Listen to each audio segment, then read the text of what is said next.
Cette femme sort de la piscine. Elle a presque 40 ans mais a encore le corps d'une adolescente. Elle a pris une serviette et l'a enroulée autour du bas de son corps. Elle s'apprête à prendre un bain chaud. À son insu, son mari la regarde dans l'ombre d'un air sinistre. La porte vitrée du sauna est soudain fermée à clé. Elle panique. Il s'agit sans doute d'un piège tendu par son mari pervers. La température atteint 190 degrés. La pierre du sauna est fumante. La femme a du mal à respirer. Sa peau est brûlante. Au moment où elle ne savait plus quoi faire, une ligne est apparue sur la porte en verre. Il semblait s'agir d'une énigme.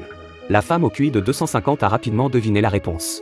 Il s'agissait de la pierre du sauna au centre. Elle s'enveloppe les mains dans une serviette et s'enfonce dans la pierre chaude. Elle trouve un morceau de fer. À ce moment-là, la température de la pièce a grimpé à 220 degrés. La femme déballe le bloc de fer et trouve une pierre d'aspiration à l'intérieur. Elle s'est précipitée vers la porte et a aspiré les boulons de fer un par un jusqu'à l'autre côté. À ce stade, elle était déjà couverte d'ampoules. Plus tard, après avoir enduré la douleur et exercé toutes ses forces, elle arriva enfin au dernier boulon. Mais alors qu'elle était sur le point de réussir, la femme n'a pas pu tenir et s'est effondrée. Elle est morte brûlée. C'était brutal.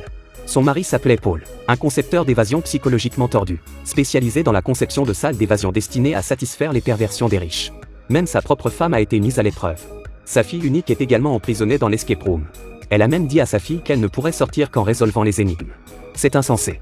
Cette fois, il a modifié une voiture souterraine. Et c'est avec ces personnes qu'il a choisi de jouer. Le métro a déraillé et les passagers se sont retrouvés à terre. Alors qu'ils étaient désorientés. Soudain, d'innombrables poteaux de fer sont sortis du métro. En un instant, 100 000 volts d'électricité se sont répandus dans le train. Tout le monde panique, sans se rendre compte qu'ils sont entraînés dans un jeu meurtrier. Ben sort sa ceinture et l'enroule autour de la poignée de la porte. Il ouvre la porte du poste de pilotage. Mais au centre, il y avait un vieux distributeur de pièces de monnaie. Avec le chiffre 9 dessus. Ils ont appris qu'il y avait 9 pièces dans le train. Il semble que ce soit le seul moyen de trouver la sortie. En regardant la poignée, Zoé sent que quelque chose ne va pas. Il enroule sa main dans du cuir et tire dessus, et une pièce en tombe. Tout le monde s'empresse de faire de même. De tirer sur la poignée et de chercher. Mais est-ce si simple? Sans surprise, chaque pièce qui tombe double la tension. En moins d'un instant, tout le wagon est en flammes. Les gens sont couchés sur le sol, n'osant pas faire un geste. Ils ne peuvent que passer leurs pièces à Mike. Il laissera tomber les pièces. Alors que Ben cherche la dernière pièce, il se passe quelque chose. L'homme touche la rampe du tube souterrain et se transforme en charbon sur place. Tout le monde est stupéfait par ce spectacle. Amanda sort précipitamment un morceau de fouet. Elle l'abat sur Ben. Mais elle arrive trop tard. Ben était mort. Il était trop tard pour être choqué. Avec la dernière pièce, une sortie est apparue sous le souterrain. Quand tout le monde a sauté, la sortie se referme automatiquement. Alors qu'ils pensaient être sauvés. Soudain, ils ont commencé à couler. C'est alors qu'ils ont réalisé qu'ils se trouvaient dans un ascenseur fermé. En quelques instants, l'ascenseur s'est arrêté de fonctionner. Ils ouvrent la porte et sortent. Ils regardent autour d'eux et constatent qu'il s'agit en fait d'une banque. Allison a accidentellement déclenché un piège qui a instantanément recouvert toute la pièce. Il est difficile de faire sortir Allison. Une voix sort soudain du haut-parleur.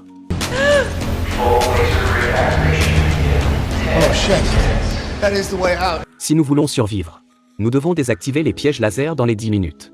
Pour s'échapper de cet endroit, Charlie a trouvé une boîte de sucettes par terre. Il l'a ramassée et a trouvé une clé cachée à l'intérieur. C'est la clé du coffre-fort. Ils se sont mis en route immédiatement. Il ne reste plus que 6 minutes avant la fermeture du portail. Nous ne pouvons pas rester assis et attendre plus longtemps. Pendant que les autres cherchent des indices, Charlie s'est emparé d'une sucette et a tenté de paver le chemin de sa vie.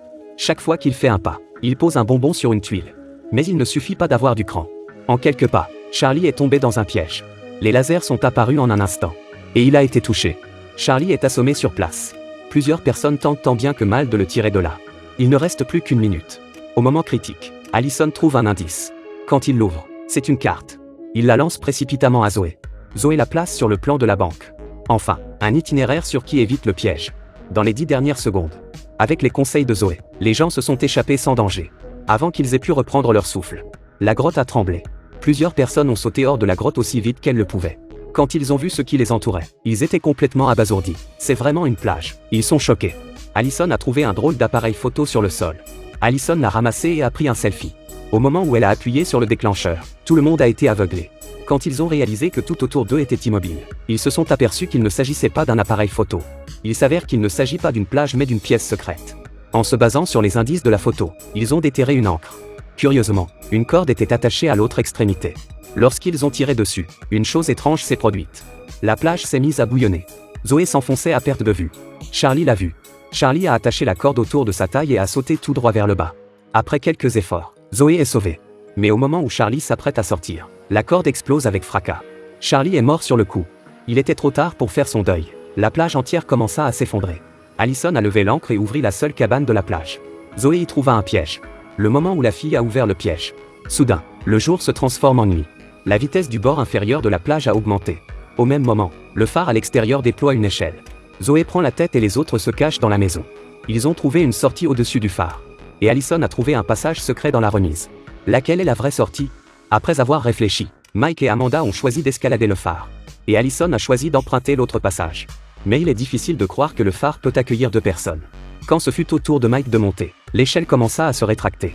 Mike a fini par tomber de l'échelle et est tombé dans le phare. Il fut plongé dans le sable.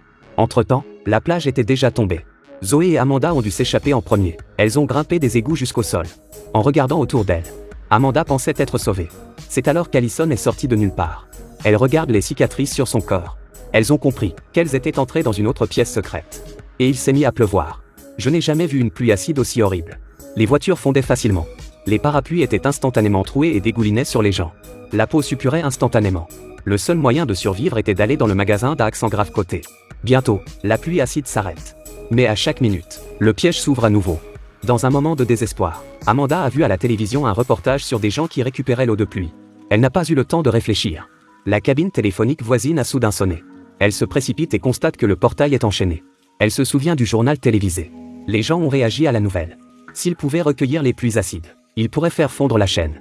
Ils se sont précipités pour trouver un conteneur afin de recueillir les pluies acides. Il reste 20 secondes. Amanda trouve une bouteille qui ne se dissout pas. Elle se précipite pour la poser sur le sol. Au moment où elle se cache, la pluie acide recommence à tomber du ciel. Petit à petit, le toit en plastique au-dessus de sa tête se dissout.